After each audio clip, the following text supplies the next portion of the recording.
First impressions can mean everything sometimes. In the world of professional wrestling, your debut can make or break your career. Well, sometimes you get a second chance. Hi, I'm Greg, and before we jump right in, be sure to hit subscribe. We'll be delivering plenty more wrestling content as well as anime, movies, television, and comics. Thank you in advance. Now, from long drawn-out countdowns to wrestlers showing up out of nowhere, let's look at some of the most memorable wrestling debuts.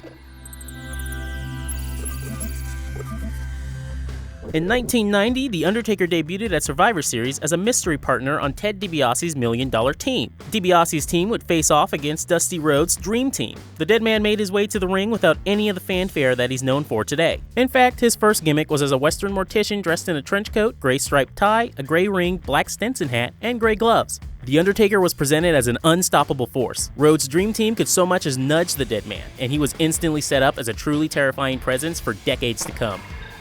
In 2017, debuts arguably don't mean quite as much as they once did, when wrestlers could jump between the likes of WWE, WCW, and ECW. Nowadays, performers are often introduced more inconspicuously, but there are exceptions to that rule, such as The Shield or the Wyatt family. On the January 31st, year 2000 episode of Raw, the Radicals made their WWE debut, with all four members, Chris Benoit, Eddie Guerrero, Perry Saturn, and Dean Malenko sitting at ringside during the start of Raw. The stable interrupted a match featuring the New Age Outlaws, before beating them down as Guerrero hit the frog splash and Benoit hit his signature diving headbutt. The crowd lost their minds, and this would mark the beginning of the end for the WCW as it began to lose a good chunk of its main roster. With the WCW dead, Chris Jericho would sign a deal with the WWE. Jericho would pitch the idea of vignettes airing on WWE programming that would riff on the Y2K bug of 1999, showing a countdown clock similar to a doomsday clock, which were counting down to the century. Vince liked the idea, and they created a Y2J clock that would count down to August 9th, 1999, when Jericho would debut on WWE Raw. It was genius. The most important part of Y2J's debut was his first promos with The Rock. This showed that the WWE had a lot of faith in Y2J. Just like the debut of Y2J, WCW ran a series of vignettes during Nitro programming which featured the tagline, "Blood Runs Cold." Raymond M. Lloyd, aka Glacier, would make his Nitro debut on September 16, 1996. Glacier was given one of the most extravagant entrances in wrestling at the time, which consisted of blue laser lights streaming across the arena and synthetic snow falling from the ceiling. His gimmick was incredibly similar to the Mortal Kombat character Sub-Zero. In a 2000 interview, Lloyd claimed production costs for Glacier's entrance amounted to nearly $500,000. Damn!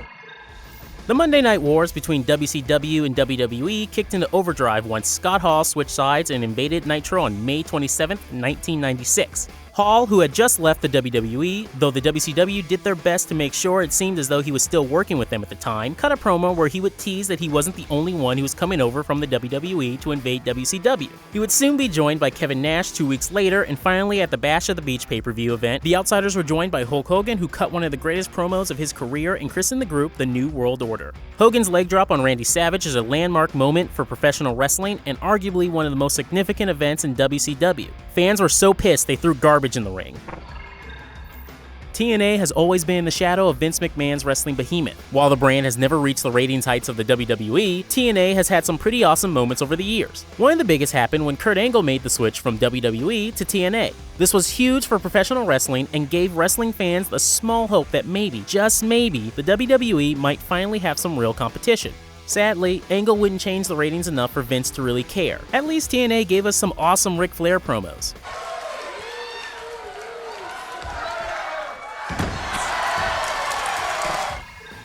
No list can be complete without the insane debut of the Shackmaster. Many consider the Shackmaster's debut to professional wrestling what the room is to film. Hi, doggy. You're my favorite customer. Thanks a lot. Bye. Bye-bye. A singular, baffling moment that is the perfect storm of awfulness. Former WWE wrestler Fred Ottman would sign a deal with the WCW in 1993 as the Shackmaster. The Shackmaster was conceived as a plus-size wrecking machine that would debut by bursting through a wall at WCW's Clash of the Champions in 1993.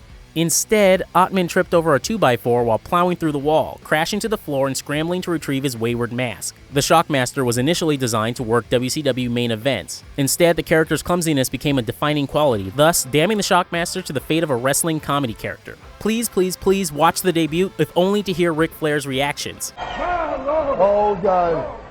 Thank you so much for watching this video. Let me know what your favorite debut is in the comments below, whether it's The Shield or David Arquette. Whatever you got.